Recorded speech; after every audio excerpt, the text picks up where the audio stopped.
itu enak banget. Kita cari di Shopee. Ayo. Amin. Ayo. Gak usah ke hotel, kayak nginep di rumah aja. Yang pentingnya apa?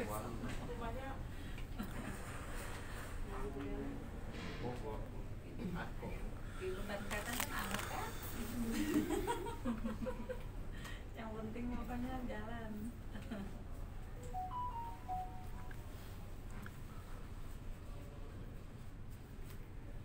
Bismillahirrahmanirrahim. Assalamualaikum warahmatullahi wabarakatuh. Alhamdulillah wassalatu wassalamu ala nabiyyina Muhammadin sallallahu alaihi wa ala alihi wa ashabihi ajma'in, amma ba'd. Alhamdulillah, Bapak Ibu yang saya muliakan karena Allah Subhanahu wa taala, di kesempatan yang indah ini kita akan melanjutkan kajian kita perihal Tibbun Nabawi.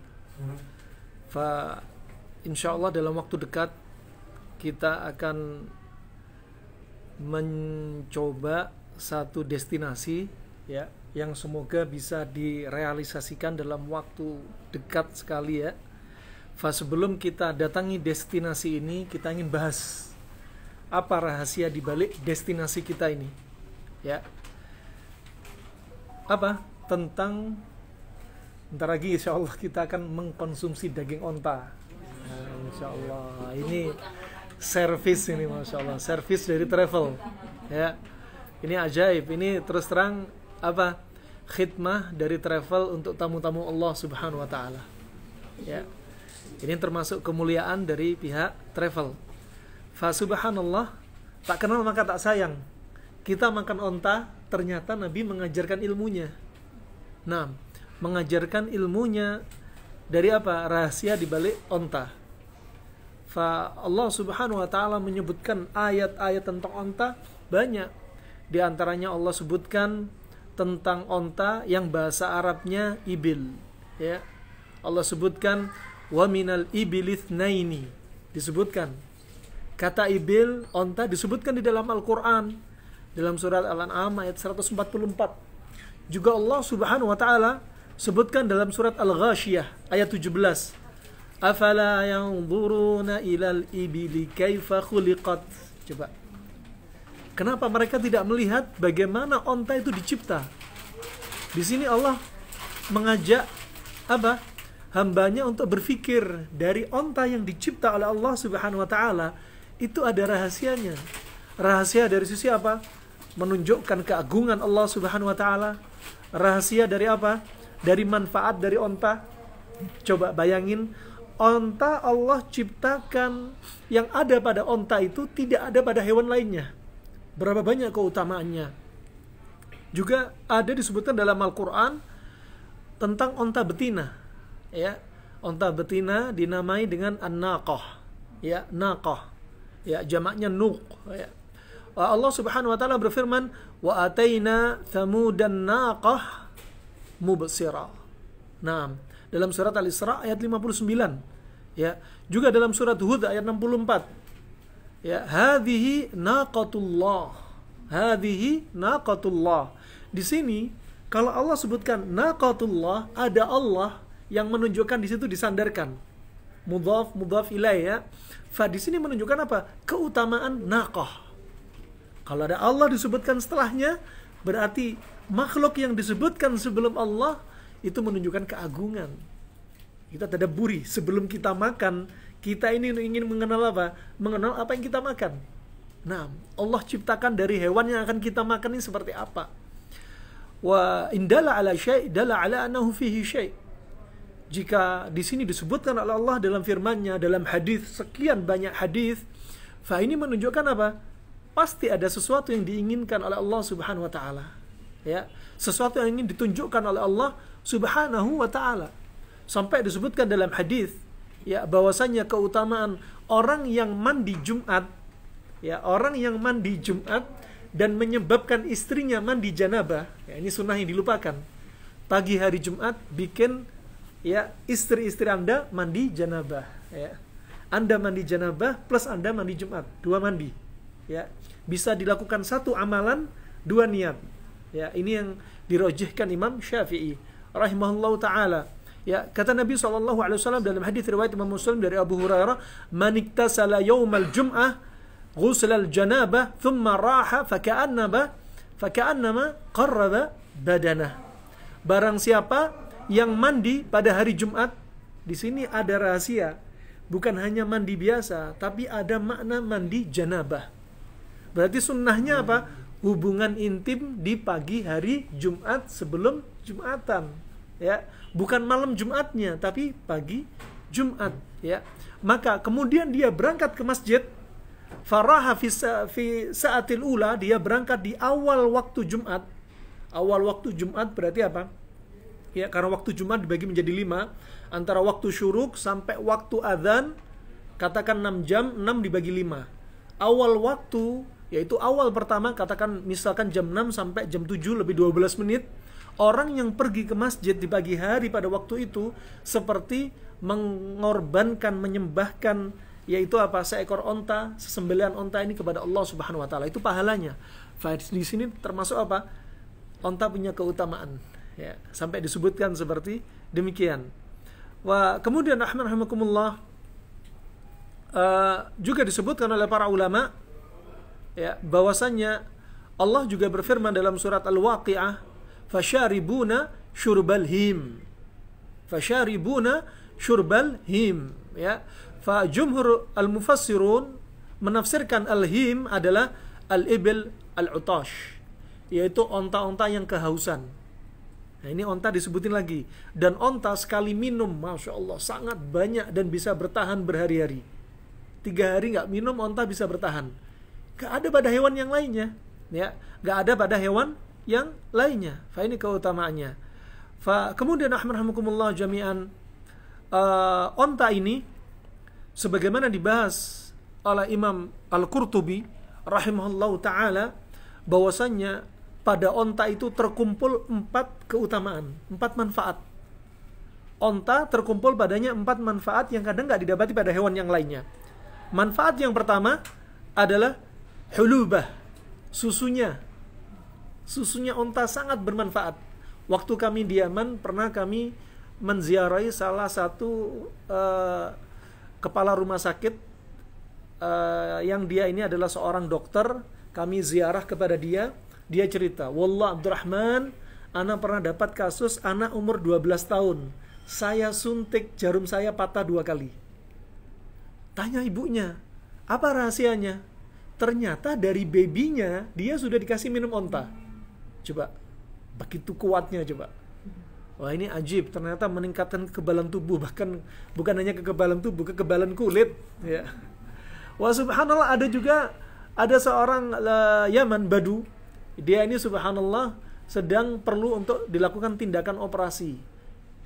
Ini yang subhanallah pasiennya sendiri yang cerita, ketika masuk kamar operasi, ya Allah, dibius sampai berapa kali bius gak pingsan-pingsan. Ternyata rahasianya apa? Rahasianya minum susu onta sejak bayinya. Itu ajib.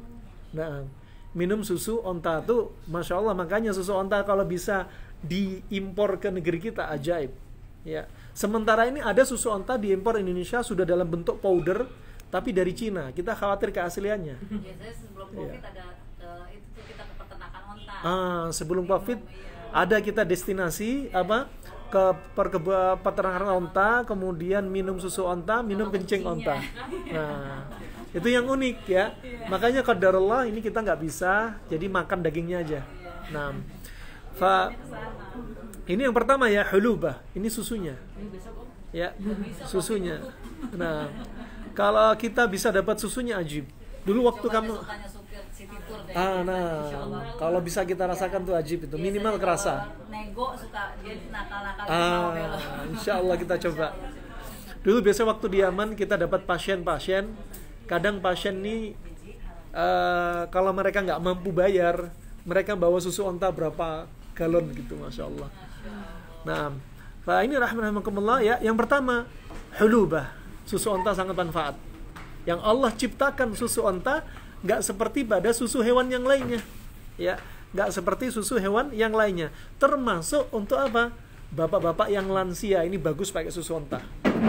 Daripada minum susu yang tinggi kalsium menyebabkan batu ginjal, ya, menyebabkan ya masalah kesehatan yang lainnya, lebih baik minum susu onta. Nah, wah, kemudian yang kedua yang disebutkan Imam Qurtubi, manfaat yang kedua yang ada pada onta adalah rukubah. Ya, adalah rukubah. Rukubah ini apa? Ditunggangin. Kita menunggangi onta nggak seperti menunggangi hewan yang lainnya. Onta, ajibnya, onta itu bisa merunduk kakinya. Kalau perempuan naik nggak seperti kuda, kuda harus tinggi. Ya. Kemudian kalau keledai sama, ya, sapi sama. Ya, kambing mungkin bisa kalau ibu-ibu naik kambing. Wah, ini onta ini ajib, bisa turun dia. Itu ajibnya. Makanya Aisyah seringnya dinaikkan onta. Ya, ada rahilnya, ada ghobitnya. Rahil ada pelananya, ada ghobit. Ghobit itu seperti rumah, ada tirainya, ada hijabnya, dan Aisyah dinaikkan itu. Dan onta ada dua. Onta yang punya 1 punuk dan 2 punuk. Ya, dan ukurannya juga beda-beda. Ajaib, ya. Wah, ini ciptaan Allah Subhanahu wa taala. Dan mengendarai onta asyiknya, ya, dia bisa berjalan sampai puluhan meter, bahkan 100 meter dia tetap bisa kuat bertahan. Karena dia minum airnya banyak. 100 km. Nah, 100 km ya, perjalanan yang sangat jauh. Nah, dan berhari-hari pun dia kuat. 3 hari nggak minum, onta bertahan. Ajib.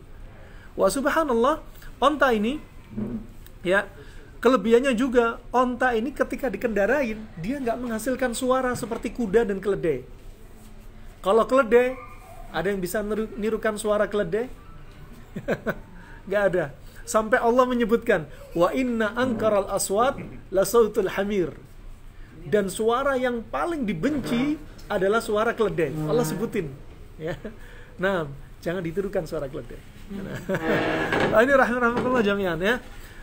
Juga kuda ini suka meringki, apalagi kalau kuda melihat syaitan, dia meringki. Nah, adapun onta, ajibnya dia nggak ada suara. Makanya onta sering digunakan oleh kaum muslimin untuk apa? Penyusupan. Ya, ketika nyusup ke daerah-daerah orang-orang musyrik, yang dipakai adalah onta. Nah, nggak didapati pada hewan yang lainnya. Nah, ini rahimakumullah jami'an. Wah, zaman sekarang kalau nyusup pakai mobil mesti ketahuan suaranya. Tapi onta bisa ngendus-ngendus pelan dan nggak ada suaranya. Itu ajaibnya. Dan sampai zaman sekarang onta masih dipakai dan untuk perlombaan sekalipun. Ya. Wah, ini yang kedua, rukubah, ya, rukubah. Yang ketiga adalah al-ukulah, ya. Onta itu dimakan. Ya. Onta dimakan, tetapi yang khas di sini disampaikan Nabi SAW ketika ada sahabat yang tanya dari Jabir radhiyallahu an, ya Rasulullah, ya, ketika ada yang bertanya, ana tawadda min luhumil ibil, min luhumil ghanam, apakah kita berwudu dari daging kambing? Kata Rasulullah. Ya. Kemudian ditanya lagi Rasulullah, ya Rasulullah, ana tawadda, hal natawadda min luhumil baqar? Apa kita wudu dari dagingnya sapi? La. Ketika tanya yang ketiga, anna tawadda min luhumil ibil? Naam. Tatawadda. Ya. Jadi makan onta itu pembatal wudu. Makan onta pembatal wudu. Naam. Ini pertama perkara ubudiyah. Ya. Perkara ibadah. Kalau Nabi nyuruh wudu dari wahyu, ya sudah kita lakukan. Ya. Kemudian Ibnu Qayyim membahas, kenapa kok di onta ini disuruh wudu? Ternyata di situ ada apa? Ada ruh yang mengkhawatirkan, bisa merusak jiwa kita. Tubuh kita bisa semakin panas berlebihan, karena daging onta sifatnya panas. Makanya kalau bisa nanti request timun. Nah, wa subhanallah, oleh karena itu pula, ya, tidak ada ceritanya para nabi menggembala onta. Yang digembala adalah kambing rata-rata para nabi. Kenapa? Karena onta itu, orang yang menggembala onta, karakter pada onta nular pada karakter pada pribadi dia. Sehingga apa? Jadi orang yang keras, bengis. Itu kebiasaan orang Badu. Nabi mengendarai, tapi Nabi nggak menggembala onta. Yang digembala para nabi adalah domba. Nah, ini hikmahnya. Nah, ini rahimahumullah jami'an. Berikutnya, ya, daging onta ini Kalau ontanya onta tua, tentunya sangat alot. Kalau ontanya masih menyusui, itu paling enak. Panasnya nggak terlalu panas. Ya, panasnya nggak terlalu panas. Kemudian kalau orang nggak biasa makan onta, disebutkan Ibnu Qayyim rahimahullah, kalau mereka rata-rata tinggal di daerah perkotaan, yang orang-orang kota ini yang mereka ini jarang makan daging onta, seringnya makan sapi dan kambing. Ya, kambing itu nomor 1 makanan orang Arab. Ya, dan berikutnya onta, sapi jarang dimakan. Ya, adapun yang dimakan orang Arab sapi itu sapi apa? Ijl, sapi yang muda. Sapi yang dewasa jarang. Kenapa? Karena sapi dewasa disebutkan Ibnu Qayyim membuat apa? Buat darah kotor. Nggak bagus. Makanya nggak baik anak kecil kita, baby kita, balita kita atau lansia kita dikasih daging sapi. Kenapa? Pencernaannya berat dan tidak baik, menghasilkan darah kotor. Subhanallah, ajib. Coba dibahas. Ya, fa subhanallah, wa onta ini ya termasuk dagingnya sangat bagus untuk proses tumbuh kembang. Untuk anak balita ataupun orang lansia paling bagus cari onta yang masih menyusui. Ya, itu paling bagus, paling lunak. Ya.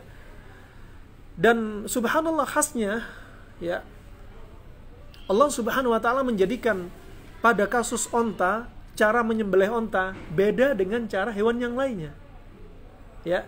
Makanya di antaranya disebutkan Allah dalam firman-Nya ya, bahwasanya ketika menyembelih onta disebutkan apa, lafaz apa? Wanhar. Wanhar. Nahar itu sini nahar. Ini yang lubang di leher itu, kayak leher kita, ini namanya nahar.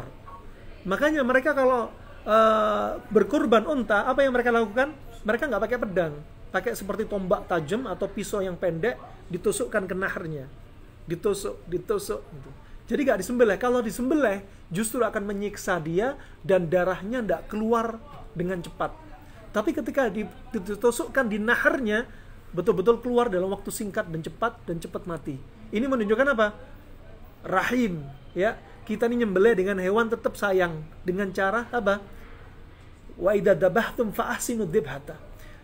Nyembelihnya dengan cara yang baik, dengan cara yang rahmah, ya. Lain sama hewan yang lainnya disembelih, digorok, ya. Fa ini rahmanakumullah jami'an. Fa yang berikutnya, kelebihan onta ini dia yang keempat adalah humulah. Dia dipakai untuk bawa barang berat. Ini kelebihannya. Yang kuda nggak kuat seperti onta kuat.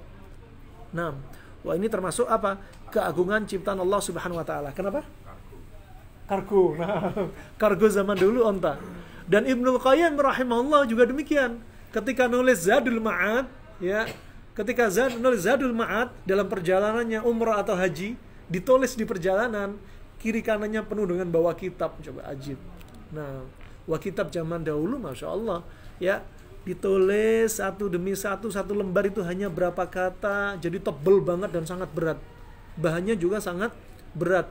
Bahkan bahannya dibikin kemarin kita ke museum Masjid Nabawi. Pintu berapa, Ustaz? Pintu berapa kemarin kita lewat?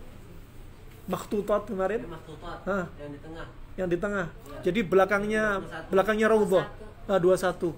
Itu subhanallah dibikin kitab-kitab zaman dahulu dari apa? Dari sa'afah. Sa'afah itu apa? Pohonnya kurma, daunnya itu dianyam dan dijadikan tulisan juga. Dan juga dijadikan tempat tidurnya Nabi dari sa'afah juga, subhanallah. Ini rahmanakumullah jami'an. Ya.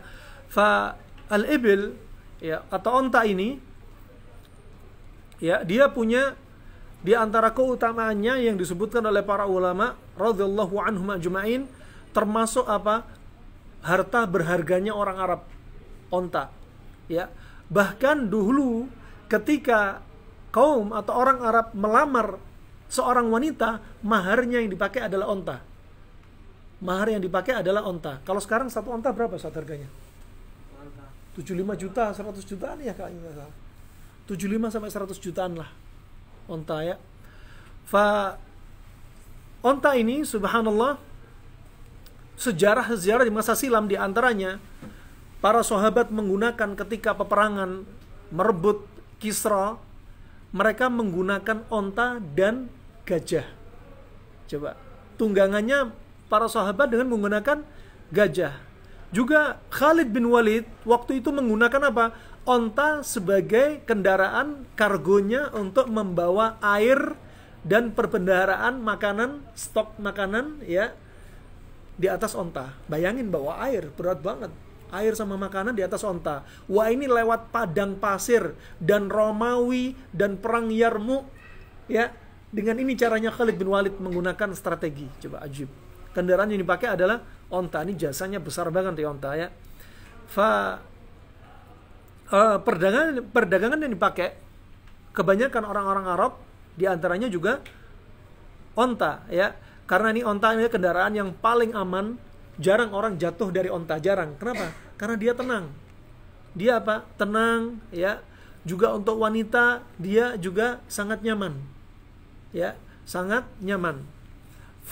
Bahkan onta ini termasuk barang yang sangat mahal dan berharga, sampai Nabi SAW sebagaimana telah menyebutkan dalam hadis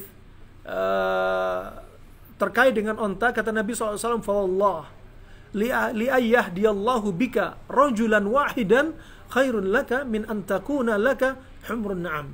Ya, kata Nabi apa? Sampai Nabi bersumpah, demi Allah, ya, seandainya dengan perantara kamu seseorang itu dapat hidayah, misalkan bapak-bapak, ibu-ibu berdakwah, ya, kemudian tetangga jadi dapat hidayah misalkan, atau yang kafir jadi muslim, atau yang tadinya jauh dari Islam jadi dapat hidayah sunnah, hidayah Islam kemudian hidayah sunnah. Ini pahalanya seperti apa? Sampai disebutkan ya, itu apa? Lebih baik dari seekor onta merah bagi kamu. Ya, katakan zaman sekarang lebih baik mungkin dari motor Ferrari misalkan, Lamborghini kalau zaman kita. Zaman dahulu onta merah. Dan Nabi SAW punya onta, yang ontanya Nabi namanya Qaswah. Ya, ontanya Nabi namanya Qaswah. Nggak ada yang mengalahkan ontanya Nabi kecuali satu ontanya orang Badu. Dan harganya ontanya Nabi kalau nggak salah 100 dinar. 100 dinar ini kalau kita lihat satu dinarnya itu sekitar hampir yaitu la ilaha illallah 4 gram emas. 1 dinar 4 gram emas. Katakan untuk mendekatkan hitungan yang enak, katakan 1 gram 1 juta. Berarti berapa? 400 juta ontanya Nabi. Ajib. Jadi kalau punya moge nggak apa-apa. Moge harga 400 juta nggak masalah. Untuk dakwah Nabi juga untuk perang, untuk dakwah, Masya Allah. Ya, bukan perkara yang tercela. Ya, sesuai dengan peruntukannya. Nah, ini ajib ya. Ontanya Nabi mahal. Waktu itu Nabi mau dikasih onta sama Abu Bakar. Nabi nggak mau. Nabi mau onta dari hartanya sendiri, Masya Allah. Nah, ini rahimakumullah. Ya, jami'an. Ini diantaranya rahasia tentang onta. Adapun hadis-hadis tentang onta ya, terkait dengan yang akan kita bahas tentang susunya, tentang dagingnya, ini terkait dengan iman. Karena ada orang yang tidak mengimani hadis tentang onta, ya, hadis tentang onta. Coba kita lihat, ya, onta ini dia bisa hidup, ya, sekitar 2 pekan, betul-betul 2 pekan, tanpa minum air, tanpa makan apapun.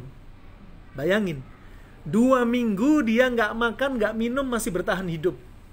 Nah, bisa bertahan hidup. Bahkan dia bisa bertahan hidup dengan panas 50 derajat Celcius. Di sini aja kapan hari terjadi ketika suhu lagi 55 derajat, spion-spion mobil langsung letoy. Nah, ini onta ini, bukan spion mobil, ini onta bisa bertahan hidup, ya. Subhanallah, onta ini, ya, 25% dari onta ini itu mengandung cairan, ya. Ini berarti dia bisa menahan cairan dalam tubuhnya. Nah, kemudian rahmatullah datang dari Nabi SAW bahwasannya, ya, ketika Nabi menyebutkan afala yanzuruna ilal ibili kaifa khuliqat, ya, tidakkah kalian melihat bagaimana Allah mencipta onta ini, ya. dengan fisiknya, dengan anatominya, dengan fisiologinya onta ini, ya, itu masya Allah menunjukkan keagungan Allah Subhanahu wa Ta'ala. Linuriyahu ayatina. Biar apa? Biar mereka memahami apa yang diinginkan oleh Allah Subhanahu wa Ta'ala, sehingga mereka mentadabburi kekuasaan Allah ini. Dan onta, subhanallah, disebutkan oleh para ulama bahwasanya pada onta ini itu memiliki apa? Juyub anfiyah. Juyub anfiyah itu seperti apa? Seperti lubang sinus. Kalau kita ada sinus di wajah kita ada 5. Onta juga punya apa? Juyub anfiyah. Ya, juyub anfiyah. Yang mana juyub anfiyah atau sinus di wajah ini, itu manfaatnya adalah diantaranya untuk apa? Tabridul mukh, untuk mendinginkan otak. Ajib. Ya, makanya kalau ada orang kena sinusitis cepat diobatin, nanti otaknya cepat panas nanti. Harus ada apa? Tabrid, untuk mendinginkan otak, ya, untuk mendinginkan otak. Nah, hawa-hawa yang panas masuk ke dalam hidung, ya, juga dinginnya itu untuk apa? Untuk mendinginkan apa yang ada di dalam kepala ini, ya, untuk mendinginkan apa yang dibawa kepala. Ini dibahas oleh para ulama. Coba ulama juga membahas ajaibnya anatomi dan fisiologinya si onta ini. Nah, dan kita lihat berikutnya dalam hadis-hadis yang sabit dari Nabi SAW. Yang pertama, hadis terkait dengan air kencing onta dan susu onta untuk menawarkan penyakit. Nah, semoga kalau kita dapat walaupun 1 liter dikit-dikit nih diminum nih.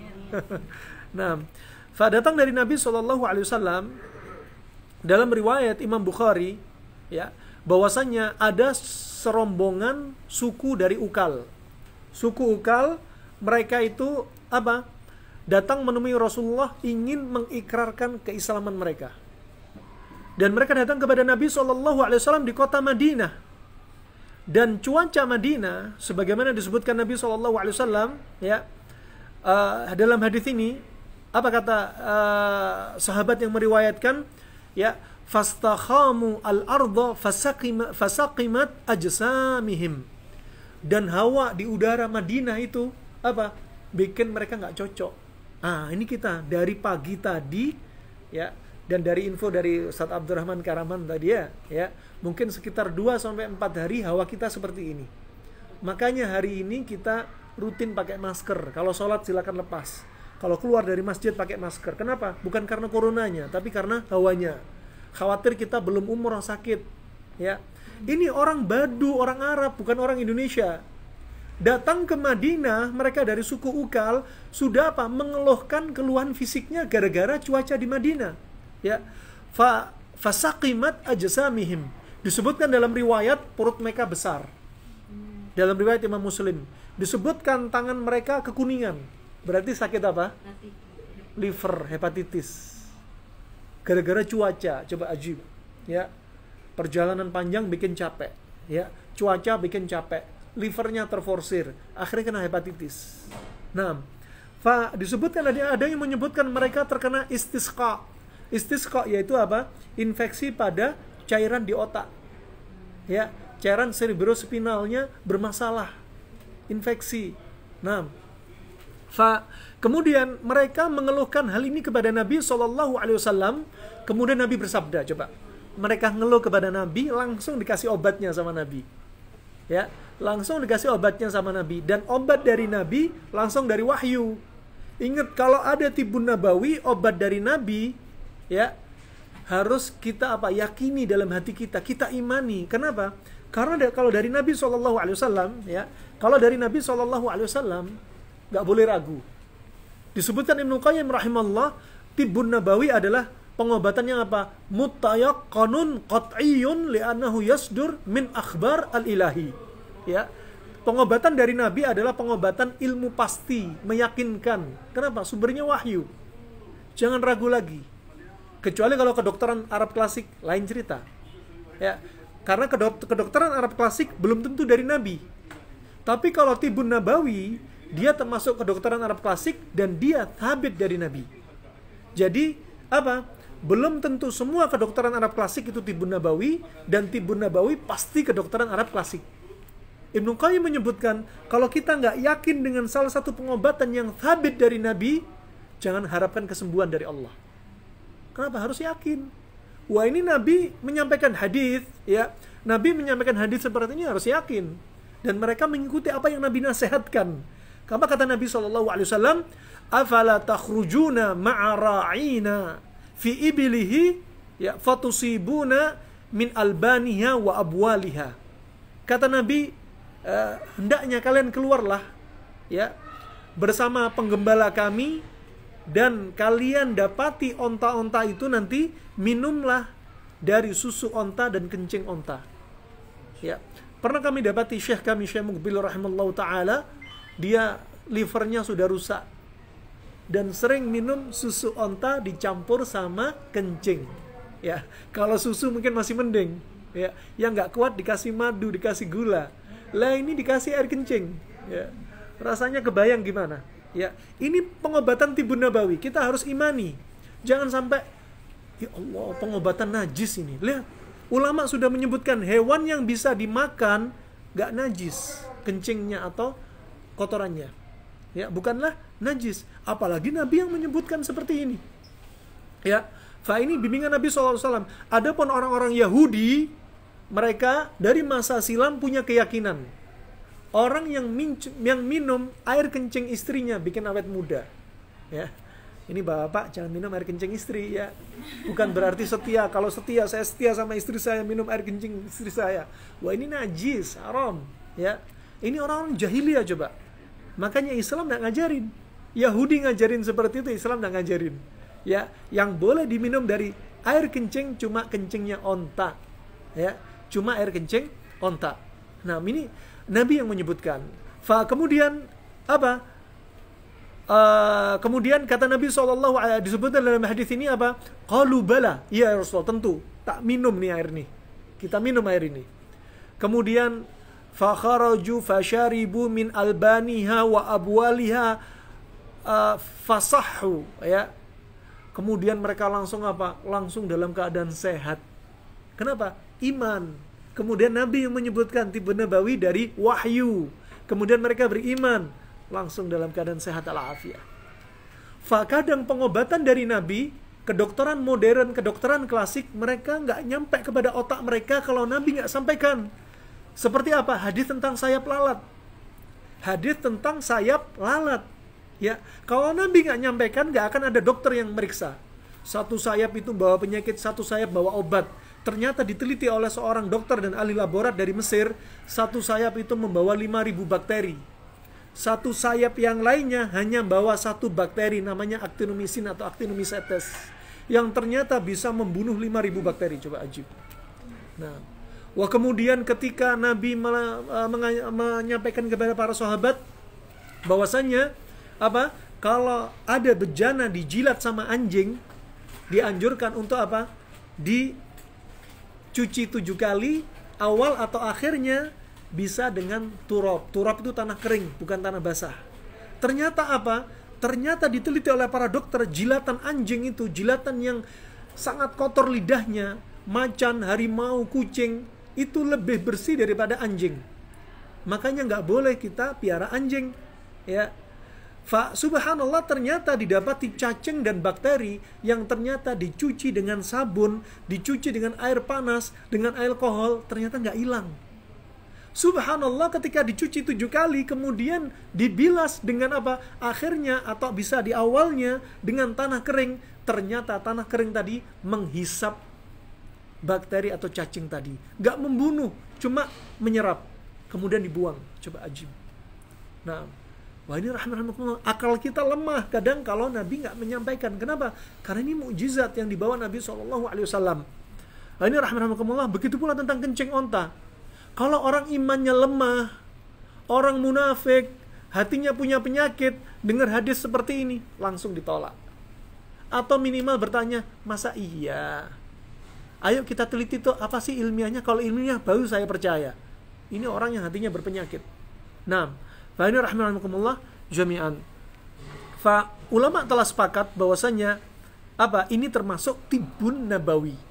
Maka nggak boleh seseorang menolak hadis ini, walaupun itu diucapkan seorang ahli laborat, seorang dokter, seorang profesor, seorang alim ulama pun, kalau dia nggak percaya sama hadis ini, jangan dipercayai.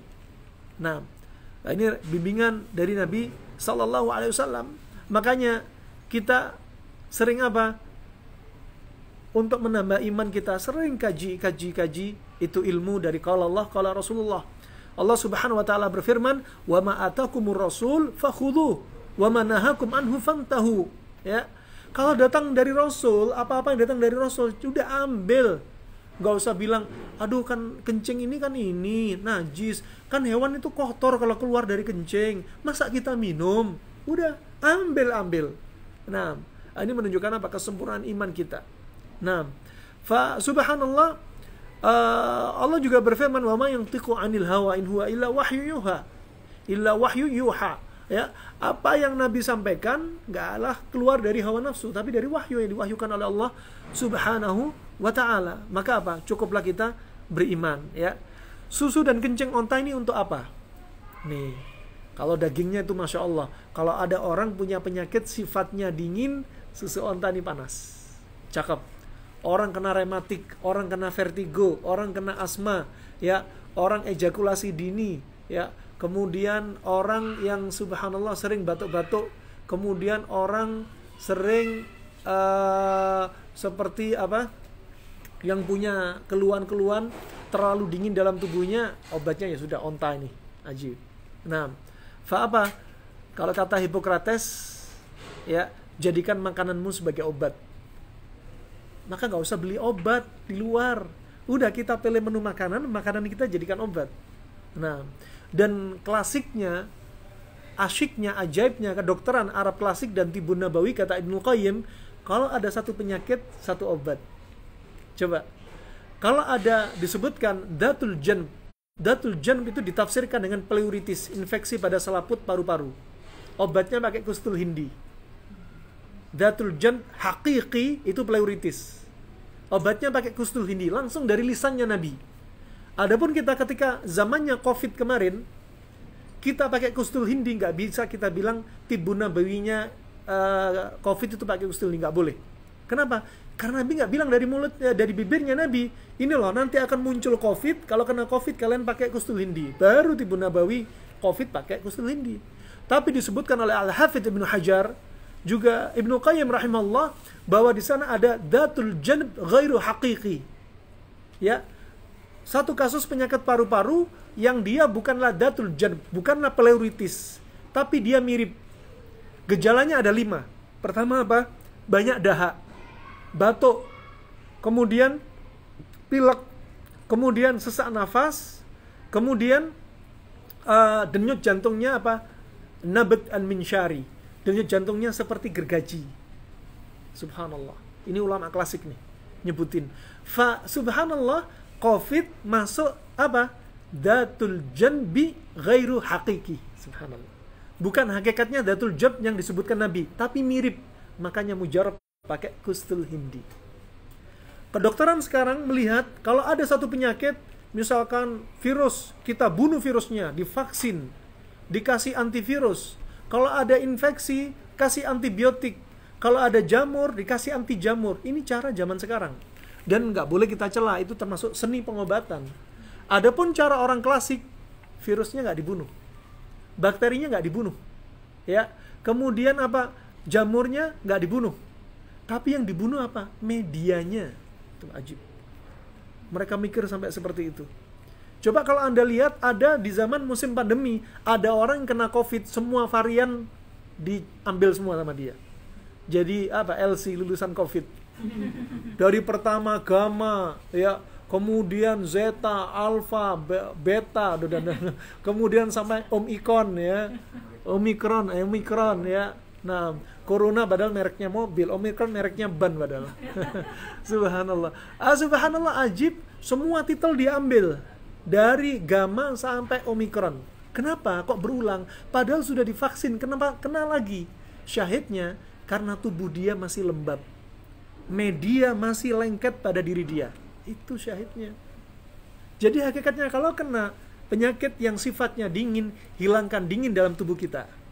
Sehingga apa? Ketika media sudah nggak cocok bagi virus, bakteri, dan jamur, maka dengan sendirinya dengan izin Allah akan sirna. Itu wajib. Coba. Nah, ini rahmatullah jami'an. Disebutkan oleh para ulama ya, bahwasanya untuk mengobati satu penyakit itu perlu apa? Itlaqi mu'tadil. Perlu penyeimbangnya.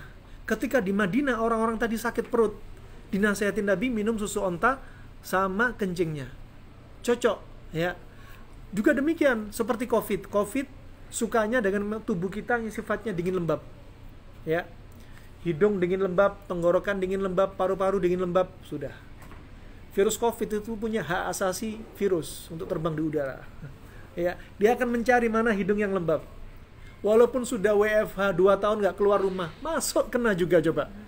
Namanya COVID ketok pintu, nggak perlu. Ya, lewat bawah, lewat jendela. Ada yang pakai masker 2 lapis, 5 lapis, kena juga. Kenapa? Karena masih dingin lembab. Coba itu ya. Ada yang sudah divaksin, kanan, kiri, perut, paha, semua divaksin, kena juga. Coba, kenapa? Karena masih dingin lembab. Nah, ini rahmatullah jami'an. Pertama, kena nggak kena atas izin Allah. Kedua, kita yang menjadi sebab. Ya, kita menjadi sebab. Kemudian, ulama menyebutkan terkait dengan susu onta dan kencing onta yang dianjurkan Nabi SAW untuk mereka konsumsi.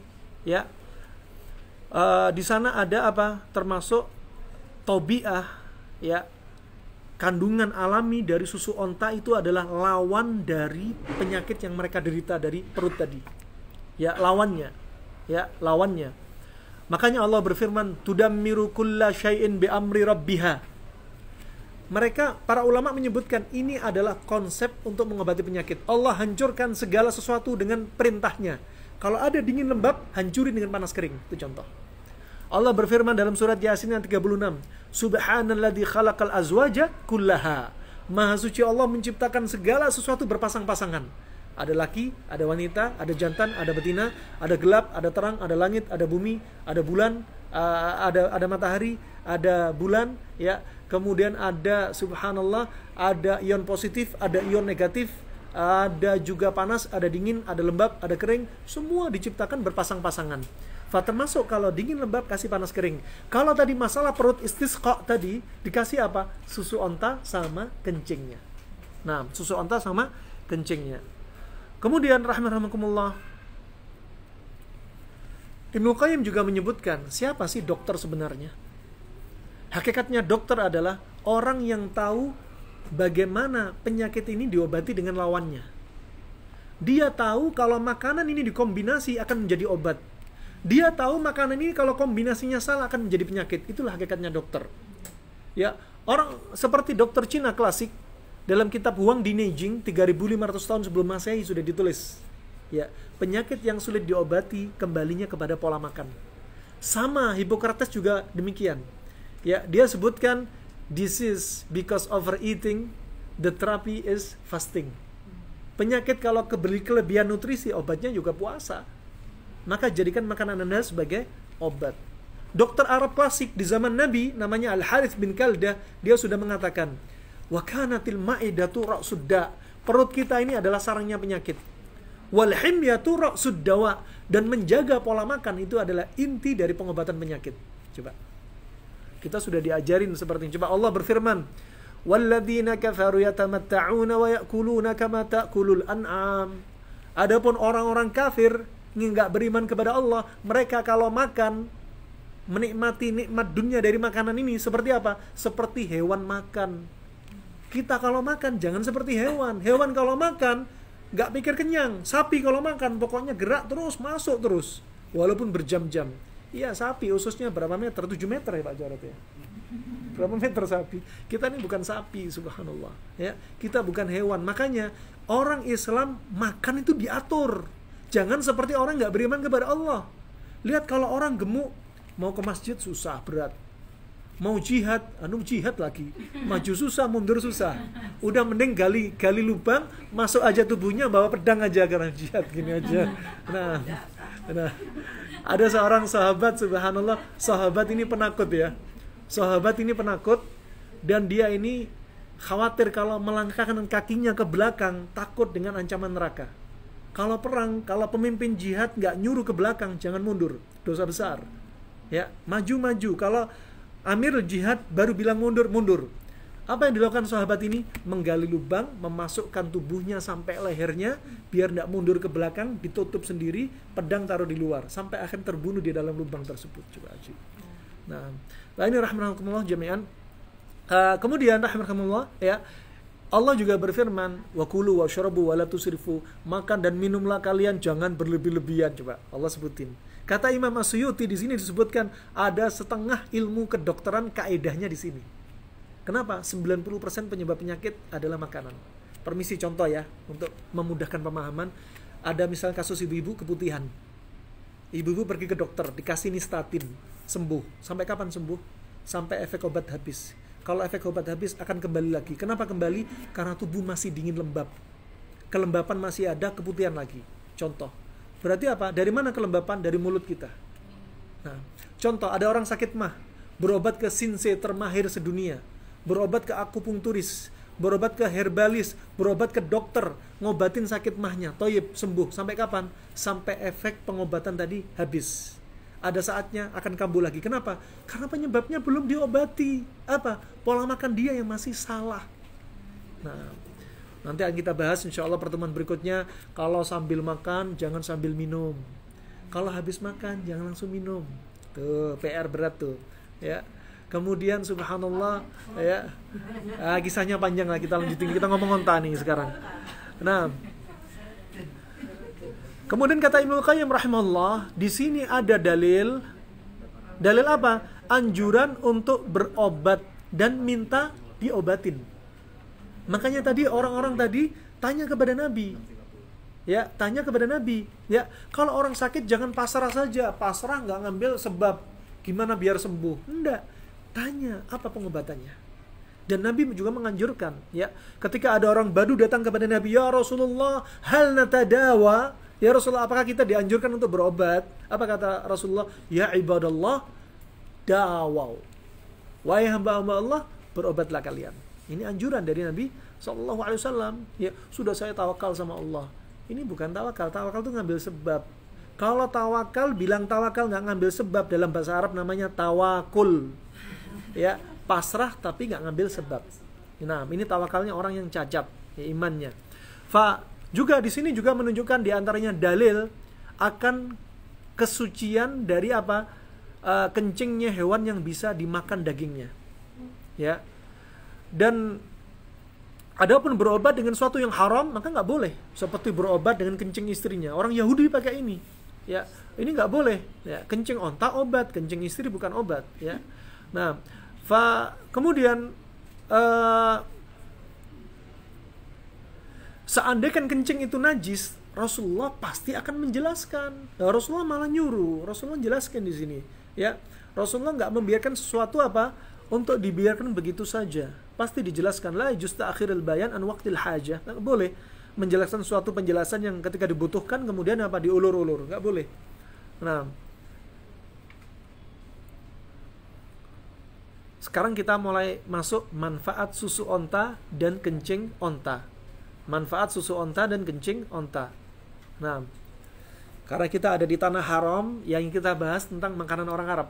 Ya, wah ini insya Allah semoga nanti malam atau besok ya kita sudah bisa makan daging onta. Nah, insya Allah. Kemudian rahmatullah disebutkan dalam Jaridah Al-Ittihad, majalah Al-Ittihad Al-Imaratiyah, ya, bahwasannya pentingnya di sini untuk ternak onta. Sebenarnya di Indonesia bisa loh kalau kita ternak onta. Mungkin perlu kita bawa anak onta ke sana kali. Perlu bawa anak onta nih. Iya, sementara kita taruh di kebun binatang, padahal ajib nih manfaatnya nih. Nah, untuk apa kita ternak onta? Untuk pentingnya kita bisa mendapatkan susu onta. Yang mana susu onta ini yang neliti adalah orang-orang ahlinya, dokter dan para ahli laborat. Ternyata apa? pada susu onta ini sangat apa? Sangat faal, sangat manjur, sangat efektif untuk apa? Fi ilaji katsirin minal amrad. Banyak mengobati banyak dari aneka ragam penyakit. Di antaranya apa? Al-iltihabat, al-kibd, wa al-wabaiyah. Untuk apa? Mengobati infeksi virus hepatitis. Coba aja. Mereka meneliti, ya. Kemudian wal jihaz al-hadmi, dan untuk memperbaiki apa? Ini metabolisme. Ya. Alat-alat pencernaan. Termasuk liver. Makanya tadi apa? Gejala liver dikasih sama susu onta. Nah, dan subhanallah bisyaklin amin wa anwa'i minas saratan. Ternyata juga bisa untuk mengobati kanker. Coba ajib. Bisa untuk mengobati kanker dan penyakit yang lainnya. Nah, dan dalam penelitian pula kedokteran di zaman sekarang, ya, bahwasannya kencing onta yang masih fresh, ya, kencing onta fresh, ya, bukan nunggu kencing di belakangnya onta kan, gitu.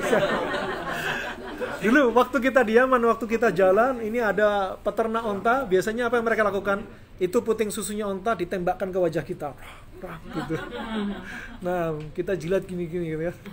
Subhanallah. Wah, ini subhanallah ya, kencingnya onta yang fresh ini banyak untuk mengobati kasus apa? Jildiyah kas'afah. Untuk mengobati kasus kulit seperti apa? Sa'afah seperti psoriasis. Kulit yang kering, ya, itu cocok sekali, ya. Juga damamil itu apa? Seperti benjolan kecil di kulit yang gatal. Itu namanya damamil. Wal juruh allati tadhhar fil jism al-insan wa sya'rihi, ya. Dan luka-luka yang banyak muncul di tubuhnya manusia. Banyak luka, gampang luka. Ini kencing onta. Ini ajib nih, Masya Allah. Wah, mereka apa? Karena mereka di Arab, hewan mereka kebanyakannya ya onta, pasti mereka meneliti. Ya. Wal quruh al-yabisah war-rutbah, dan bisa untuk mengobati luka yang kering atau luka yang basah. Berarti pada kasus kencing manis juga bisa dicoba nih kencing onta. Wali abwali ibil faedah thabita fi italati asy-sya'r wa lam'anihi wa takfifihi. Dan ternyata kencingnya onta sangat manjur untuk memanjangkan rambut. Oh, ibu-ibu. Nah, nanti cari kencing onta yang bikin rambutnya panjang. Nah, wa lam'anihi, dan untuk apa? Dan untuk bikin rambutnya berkilau. Ya. Wa takfifi, bikin rambut tebel. Ya, lebat, ya. Kama yazilu al-kishrah minar ra's, juga bisa menghilangkan ketumbi di kepala. Ajib. Orang ketumbian kenapa? Karena banyak kelembapan. Ketumbi ini sebabnya jamur, dan jamur suka yang lembab. Kalau kulit kepala lembab, jamur tambah suka. Dan kencingnya onta sifatnya panas, ngilangin yang lembab-lembab. Coba ajib. Nah, kerimbat pakai kencing onta, Masya Allah. Wa aidan li albaniha ilajun naji'un li maradil kibd al-wabai, dan susunya sangat manjur untuk apa?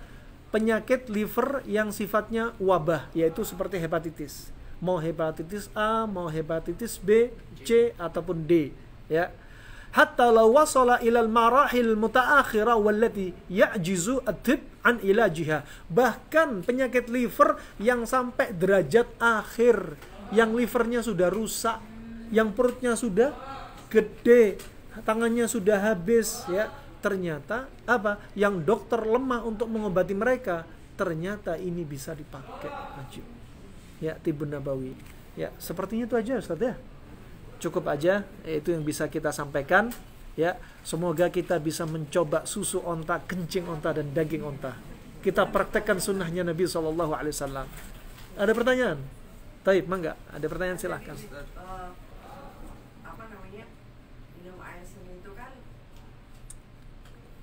Kalau kita minum keimanan ketaatan terhadap Rasulullah SAW, ya Ustaz, ya. Tapi bagaimana kalau misalnya seseorang itu merasa air seni itu menjijikkan? Karena kan ada hadis lagi, Ustaz, ada hadis lagi yang pernah saya baca waktu itu kita bahas soal cacing ya memang saat itu, ya, bahwa ketika sesuatu itu menjijikkan walaupun sebetulnya itu di sop itu halal gitu Ustaz. Nah ini bagaimana Ustaz kalau misalnya disandingkan antara dua hadis ini Ustaz? Gimana, Ustaz? Ini terkait dengan iman. Kalau jijik nggak mau minum, nggak apa-apa. Yang penting iman iakan, yakin. Itu aja. Ya, seperti ibu-ibu mengimani poligami, tapi nggak mau dipoligami, nggak apa-apa. Tapi jangan tolak. Syekh bin Bas menyebutkan menolak syariat poligami saja, menolak ya, menolak artinya apa? Tidak mengimani. Itu sampai bisa mengkafirkan seseorang. Kalau apa? Kalau memang nggak mau, nggak mampu, cukup katakan nggak mampu, tapi jangan tolak syariat itu. Itu contoh untuk mendekatkan gambaran. Sama kencing onta juga gitu, ya. Kalau ibu nggak mampu, jangan diminum, tapi jangan tolak hadis ini. Ya, itu saja ya. Jangan tolak hadis ini apa? Karena ini termasuk hadis Nabi. Nah, termasuk bimbingan Nabi. Kalau Nabi nggak suka dengan sesuatu, jangan dimakan. Ketika Nabi dihidangkan daging kadal Arab, daging hiena itu dihalalkan. Nggak dimakan sama Nabi. Satu-satunya hewan buas yang ada di muka bumi di daratan yang dihalalkan cuma hiena. Hiena seperti serigala, seperti anjing. Karena waktu itu Nabi ditawari, Nabi nggak mau makan, tapi Nabi membiarkan sahabat makan, menunjukkan halal. Adapun macan, harimau nggak boleh. Hiena boleh. Kenapa? Ada dalilnya. Tapi Nabi nggak mau makan. Di sini kata Ibnu Qayyim rahimahullah, ya, kalau dia makan sesuatu yang tidak dia suka, bahayanya lebih banyak daripada manfaatnya. Bahaya dari sisi agama, dia akan mencela makanan. Ya, dari Abu Hurairah riwayat Imam Bukhari Muslim, maka Nabi SAW sabba ta'aman qad inishtahu akala wa illa taraka. Nabi nggak pernah mencela makanan. Kalau suka dimakan, kalau nggak ditinggal. Ya, kalau nggak suka sama kencing onta, ya, atau contoh lain ada lalat masuk di dalam air minum kita, kemudian masuk sudah dibuang, aduh nggak tega minum bekas lalat. Ya nggak apa-apa, jangan dipaksa minum. Tapi kalau kopinya Starbucks mubadir 70.000, Masya Allah. Iya, cemplungin aja, buang, minum loh ya. Nah,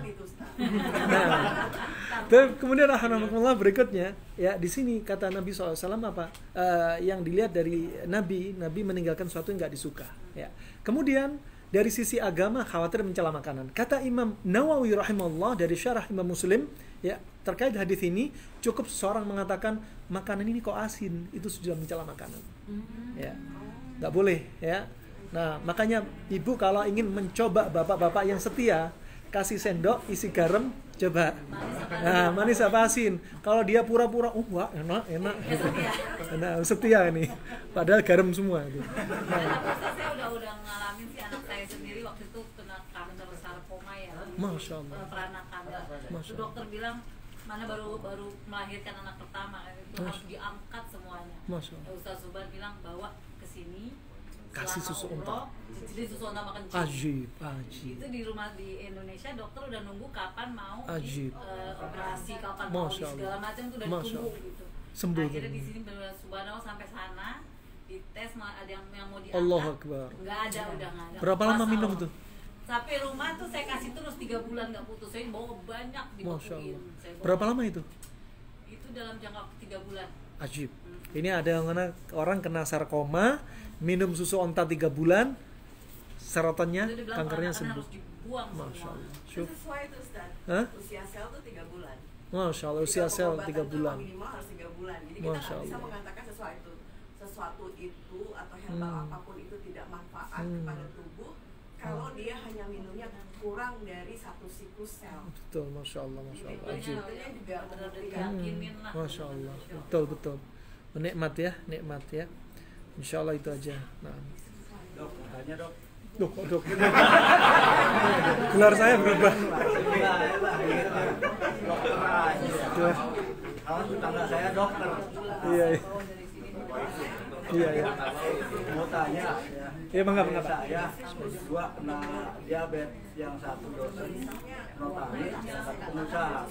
Nah, itu barangkali ada obatnya. diabetes. Ada lukanya. Enggak.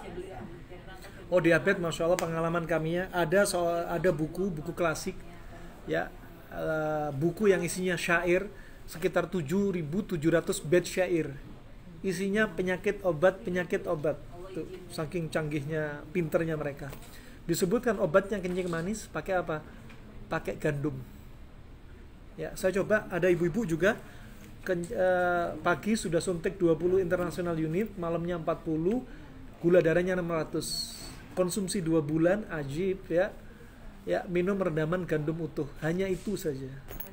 Hanya satu penyakit, satu obat. Cukup itu. Direndam dari malam maghrib sampai waktu subuh. Subuh rendam sampai asar atau maghrib diminum. Itu aja. Oligogasari di Priok ya. Oligogasari. Online. Online ada. Online ada. Baik, insya Allah itu aja ya. Kayaknya sudah ditunggu, sudah nggak nyaman kayaknya. Itu saja yang bisa kami sampaikan. Semoga bermanfaat untuk Islam wal muslimin ya. Alafuming, kalau ada kesalahan ya, jika ada benarnya dari Allah semata, semoga Allah sembuhkan orang-orang sakit di antara kita ya. Semoga Allah jadikan kita orang-orang istiqomah ya, yang mudah mendatangi ketaatannya dan mudah untuk meninggalkan semua larangannya, dan semoga Allah terima amal ibadah umrah kita. Amin ya rabbal alamin. Wabillahi taufiq wal hidayah. Subhanakallahumma bihamdika asyhadu an la ilaha illa anta astaghfiruka wa atubu ilaik. Wassalamualaikum warahmatullahi wabarakatuh.